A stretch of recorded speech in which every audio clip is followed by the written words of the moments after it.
And when this world has burned, there will be no one. Peter is the head of the German-American Bund, which was a group of expat Germans, which was as much of a sort of a cultural exchange sort of society as it was a kind of a political wing. And we explore the tensions within the factions of the German-American Bund between those who wanted to ally themselves much more with Hitler's aims and his intentions for Germany and the Third Reich as it grew, and also against Peter, who was much more inclined to make sure that America didn't join the war because he had seen war firsthand during the First World War and never wanted that to happen again. He does. I think Peter himself doesn't ally himself with Nazi ideology, but it was the progenitor of the America First movement, which has sort of now has adopted some of that iconography and ideology as well. So there's tensions politically within it, but I think it initially had grown out of a sort of a desire to meet fellow Germans and share a Stein and talk about the fatherland. This is our home. We will fight for it. I woke up one morning to know that I had I've worked with John not only on the 3 series of Penny Dreadful, but also on Skyfall as well, and Spectre. And he just has a way of writing intelligent but also accessible dialogue and scripts that challenge you as an actor. They not only his love of the written word, which was probably used to even greater extent in the original iteration, because he was able to play with the notion of these romantic Gothic literary characters. But he also creates these great depths underneath the words that you as an actor are encouraged to go off and explore.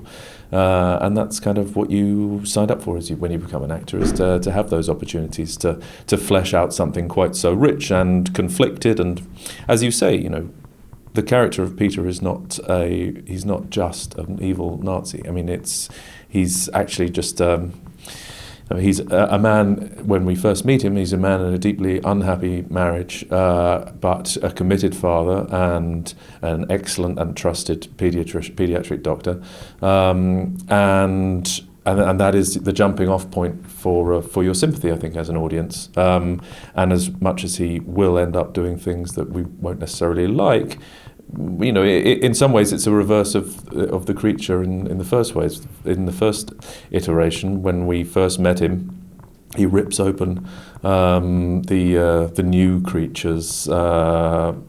He's basically emerged from within within Frankenstein's new creation, and from that horrific event, we actually begin to find sympathy with him because of the origins of his birth. And he was capable of great menace and unkindness, but also there was something empathetic about him because he was a sort of an abandoned child who'd had to bring himself up.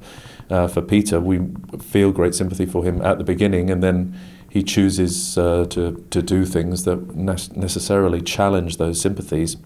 But that's where interesting drama, I think, comes, and what John is particularly expert at. all mankind's needs to become the monster he truly is being told he can.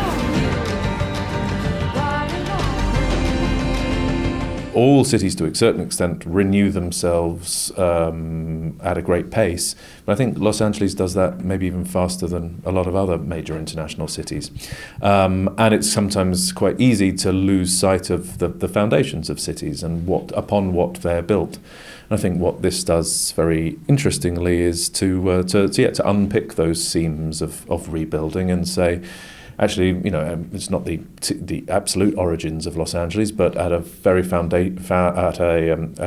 incredibly important moment of transition in its history, it made these decisions, and I don't think you can escape that, however much glass and concrete you throw upon it. Both City of Angels and the original Penny Dreadful, and like Penny Dreadfuls in general, are inspired, or they're kind of full of like myths and monsters and folklore.